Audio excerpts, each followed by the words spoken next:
Have you ever wondered why some people find it hard to throw things away? Welcome to our deep dive into the world of hoarding, a behavior that's more complex than just a reluctance to part with possessions. It's characterized by excessive acquisition, where individuals accumulate and keep a large number of items regardless of their value or usefulness. But it doesn't stop there. Hoarding also involves difficulty discarding objects due to a strong attachment and an intense fear of throwing anything away. The consequences? A clutter accumulation that often fills living spaces, making them unusable and even potentially hazardous. This isn't just messiness we're talking about, it's a recognized mental health disorder known as hoarding disorder, and it can significantly impact daily life, causing personal distress, social isolation, and even fire hazards. Hoarding is a complex issue, but understanding its complexities can help address it effectively and compassionately.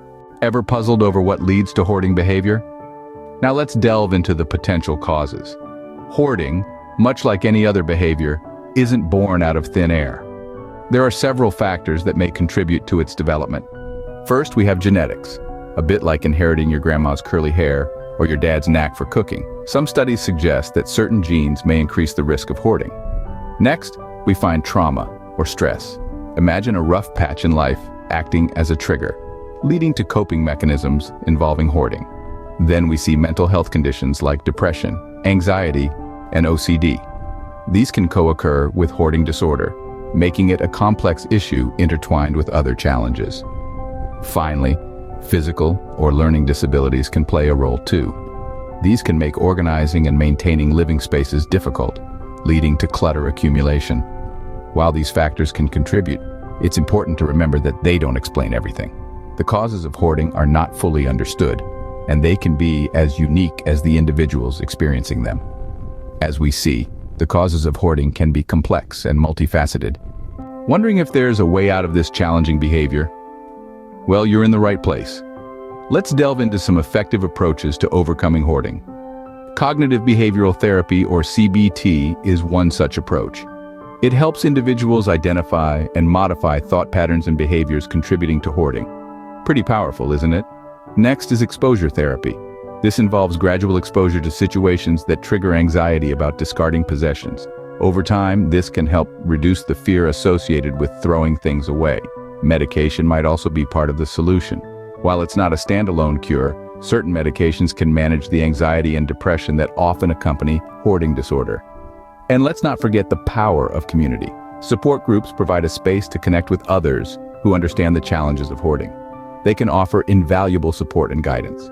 Remember, while curing hoarding disorder can be challenging, it's not impossible.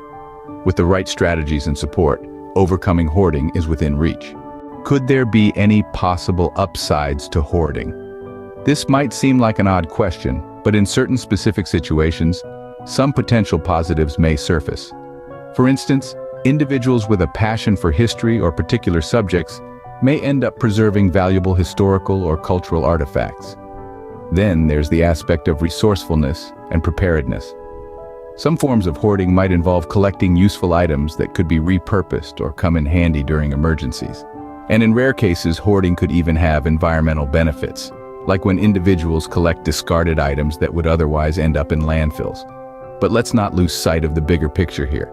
These potential positives should never overshadow the serious negative impacts that hoarding disorder can have on individuals and their loved ones. So, if you or someone you know struggles with hoarding, seeking professional help is vital. Organizations like the International OCD Foundation, the National Alliance on Mental Illness, and the Anxiety and Depression Association of America can provide invaluable support. Remember, if you or someone you know struggles with hoarding, seeking help is crucial.